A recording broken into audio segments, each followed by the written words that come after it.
Hi, I'm Lila and welcome to the second video in a 4-part series of How to Lead Where the Wild Books Are.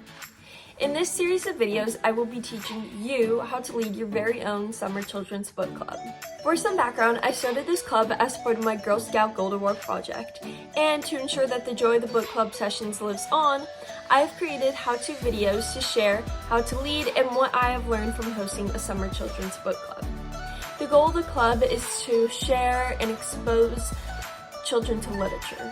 There are so many important lessons that can be learned through children's books, many of which are being banned in certain areas as topics are being censored. These are important lessons that children are missing out on.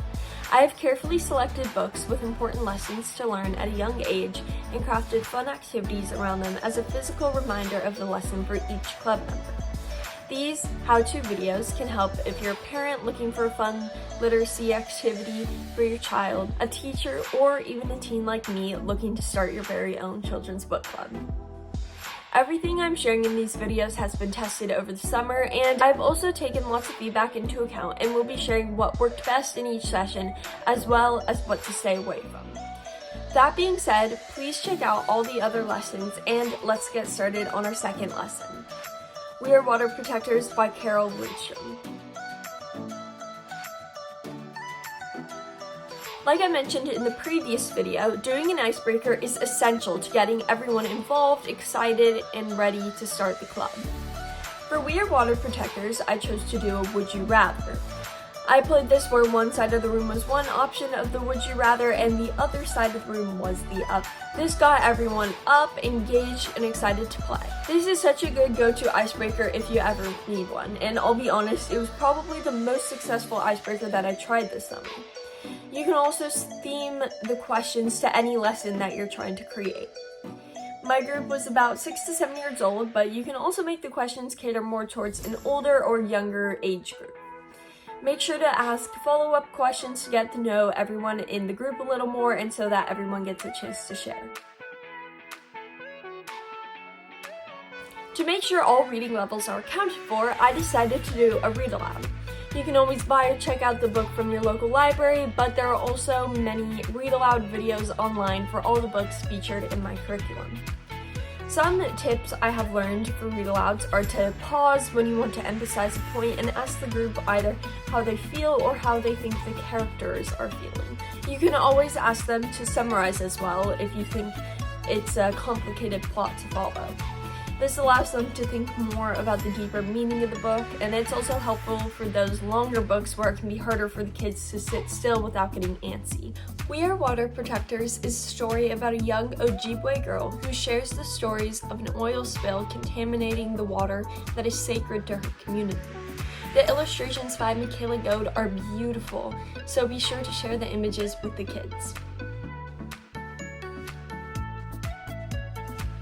This session will include a shorter discussion for timing purposes, but the discussion is still very crucial as there's a big symbol in this book and it's important that everyone understands.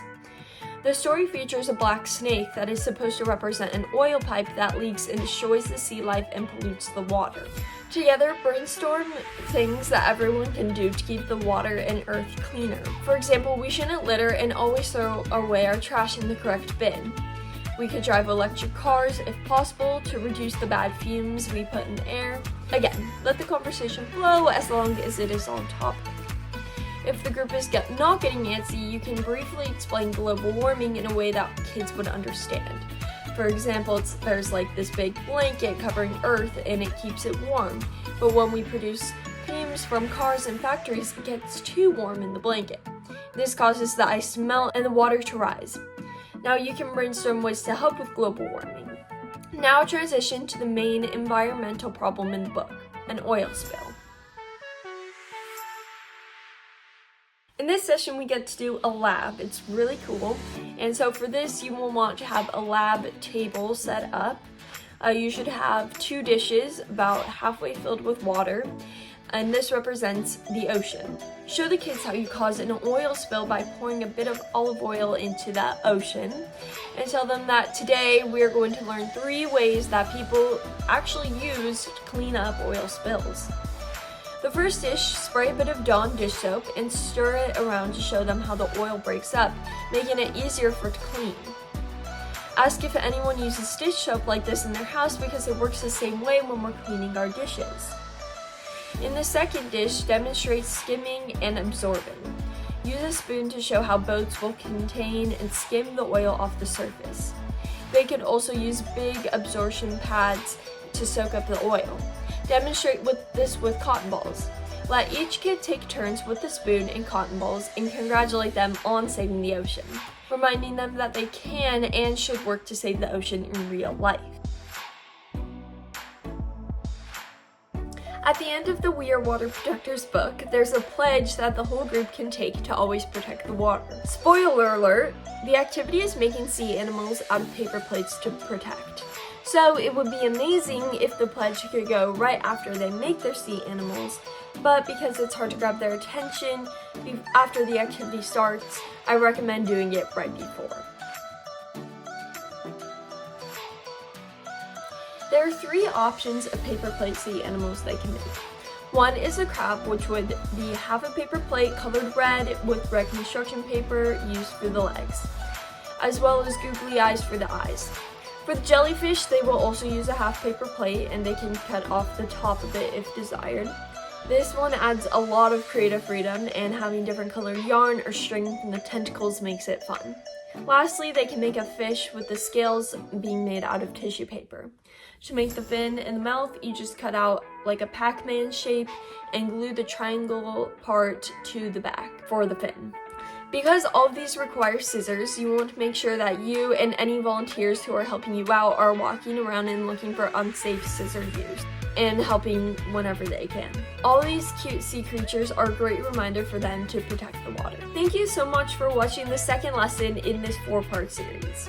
If you have any questions, please comment or contact me at the club's Instagram in the bio. And please enjoy this lesson and share where the wild books are so our message continues to grow. Thanks!